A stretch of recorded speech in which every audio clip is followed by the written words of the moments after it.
let's be a bit inspirational now. So I know you can't read this, so let me read what it says. The most difficult phase of life is not when no one understands you.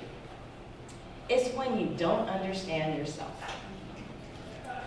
So you're about to enter into a very significant financial investment in yourself. You can buy houses that have 3 bedrooms in some parts of the country for $140,000.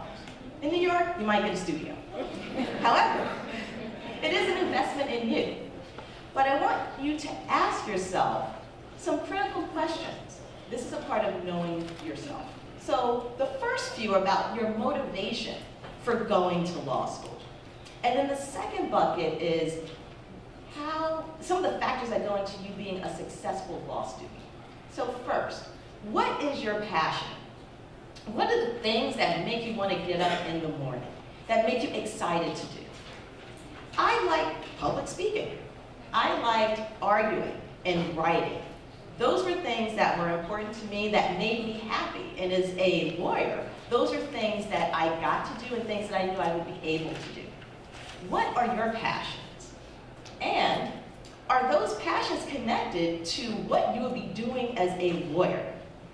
You will be working at least 50 to 60 hours a week, depending on what type of job you take. And even if you're working 40 hours a week, the activities in our lives that we spend the most time on are working and sleeping. So that's why you should also make sure you get a good bed. However, since you're spending this much time doing that, you want to make sure that it's something that you enjoy doing or you can find joy doing. If not, then you want to make sure you know exactly why you're getting into this. It has to achieve some higher purpose. Do you know how much it will cost for your legal education? So when I went to law school about 20 years ago, I remember signing promissory notes. Now, part of it was thinking, I know this is going to cost a lot of money, and back then, law school education was $25,000 a year. It's now double that. And I knew I would be paying loans, I'd have to borrow money, and that I'd get a job where I would be able to pay that off. The legal profession has fundamentally changed since Paula and I went to law school. The job market is very different. The pay inequities, as much money as you would make versus one job versus the other, are key considerations in your decision to be a lawyer. And now let's talk about being a successful student. How do you study? Are you a crammer? You wait up until the end of the semester and I'm just going to try and learn every single thing that I need to learn during the course of the year. Are you a more measured studier? I'm very organized, so I know when I need to have things done. Are you a combination of both? In law school, you're probably going to have one exam. Maybe you'll have a midterm. But that one exam will encompass a ton of reading. You'll be reading tons of cases in a language that you're not very familiar with. So you want to make sure that you know that going in, because your first year is critical to your future success in law school. It helps position you for jobs and different kinds of opportunities. Now, that isn't to say if your grades aren't as strong the first year that you can't overcome that, but if you can get it right at the outset, that will make your next 2 years more successful.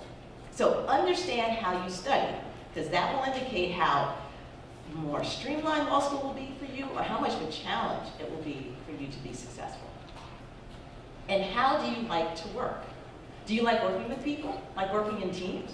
Do you like being by yourself? Maybe you like being in the library and studying versus working with other people to understand and talk about and discuss issues. In law school, there's this big thing about study groups. Get together, you divvy up the work that needs to be done as far as briefing cases and talking about what some of the legal issues are. Is that something that works for you? Because that's one of the key things that are done in law school. If that's not the case and you like working alone, then you need to think about, well, how am I going to approach looking at all the information that's available? It's a lot of stuff. Now you can do it, but this is about level setting. Know thyself so that you understand what your strengths and your weaknesses are if you're willing to take on this endeavor. So next, Networking. Let me level set about what networking is. As part of being in charge of and working with lots of bar associations, I see lots of law students, and even people who are lawyers who are like, I don't want to network. I don't like talking to people. I don't know how to do chit-chat. I don't know what to say. Or I don't want to use people. I just don't want to go up to them and say, can you give me a job? Or can you do this for me? So let's level set about what networking is. So networking is not collecting contacts. Now you do want to get the business cards, I'm not saying that.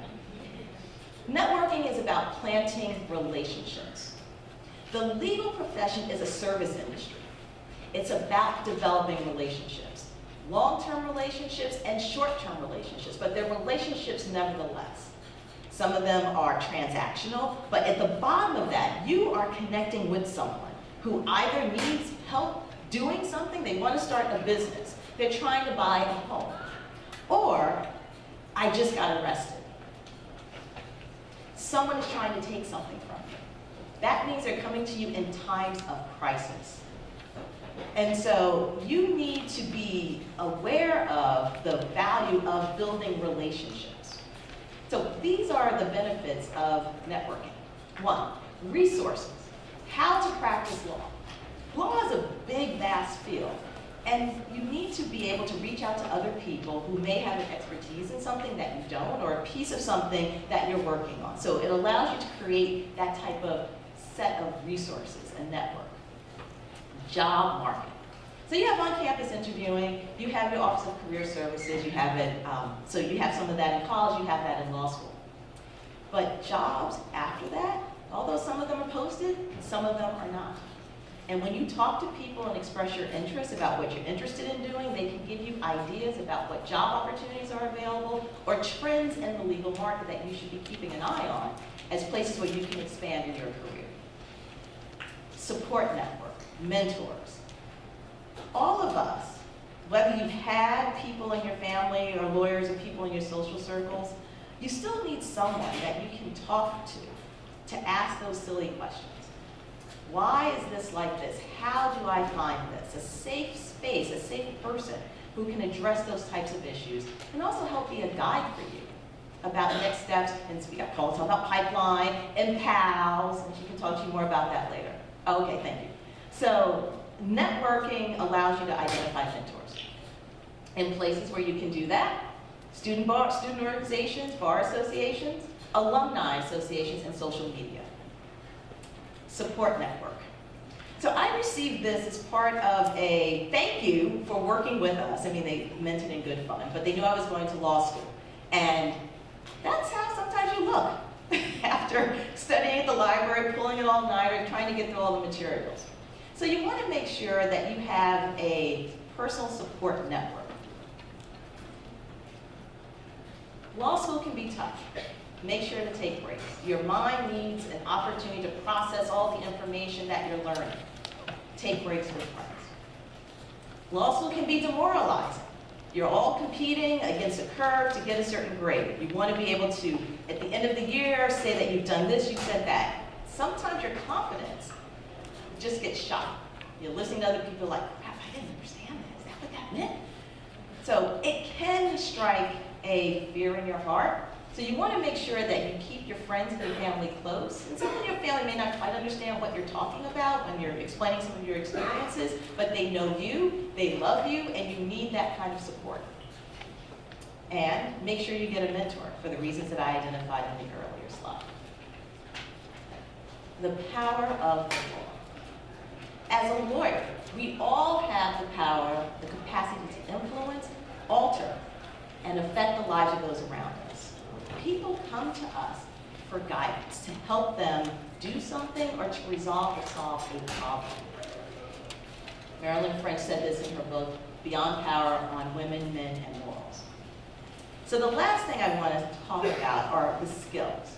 Now, I'm not going to talk about the types of skills that you've probably heard. You need to be a strong writer. If you want to be a litigator, you should like public speaking. You have to have strong analytical skills, strong reading comprehension. These are more softer skills that enable you to develop the relationships with your clients, to be considered someone that's a trusted advisor. Because an attorney, you'll see in a lot of people's descriptions, counselor, advisor. So first, understand which details are important. When you're in law school, you're going to be flooded with tons of details. You're going to read all these cases. Oh, which facts are important? I don't know.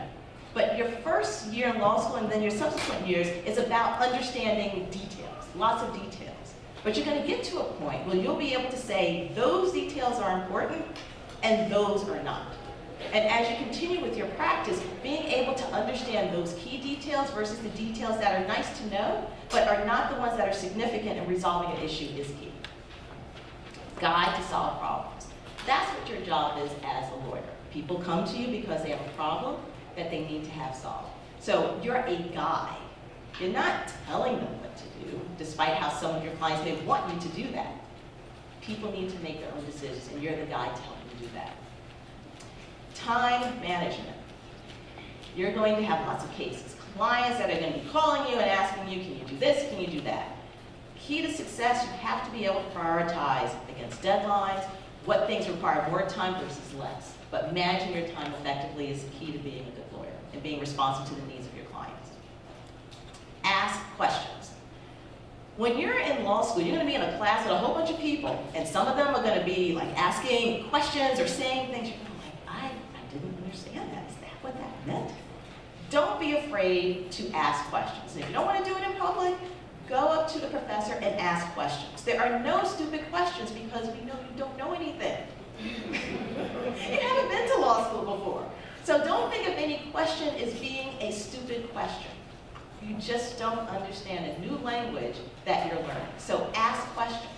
Now, as you practice, you have to ask questions to get information in order to be able to understand how to guide your clients. Legalese translator.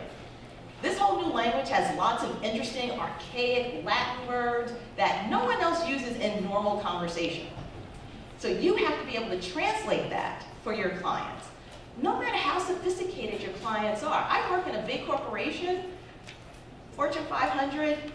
My job is to break down all of that legalese into clear, understandable bullets for the business people to be able to act on.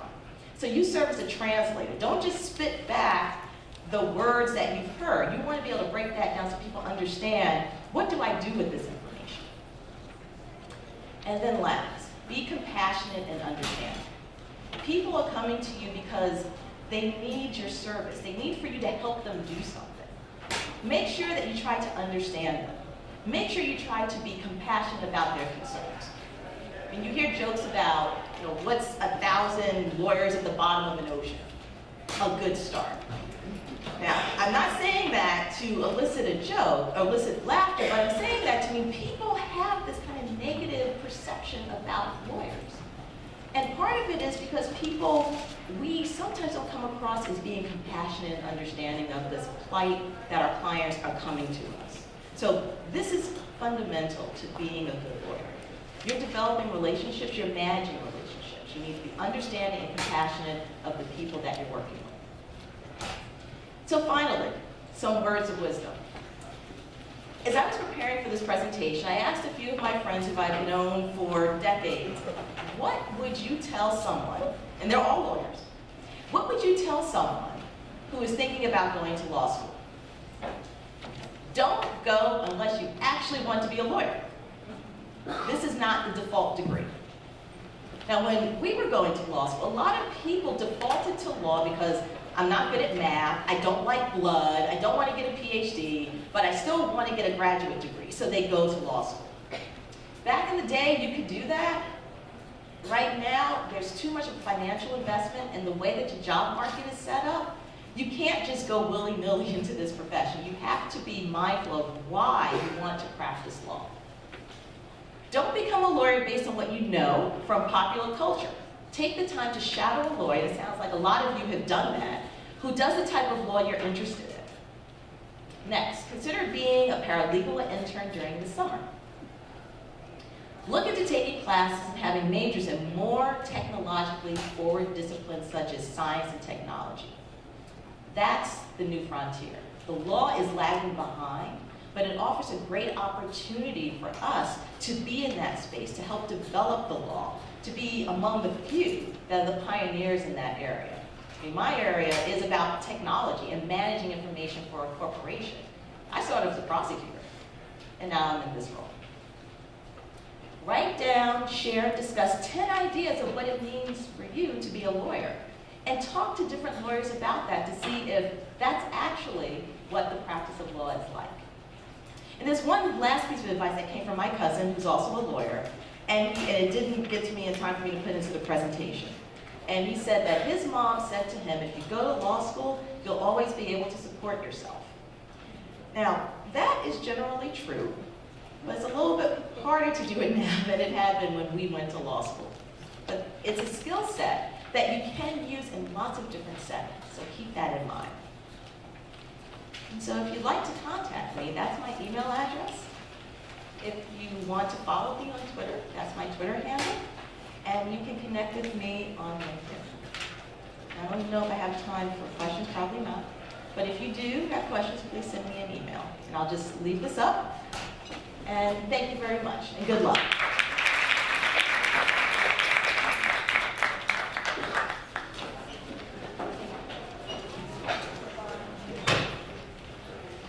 Thank you, Ms. Graves. You actually have a plaque, so thank you for your presentation and for being here today. So you can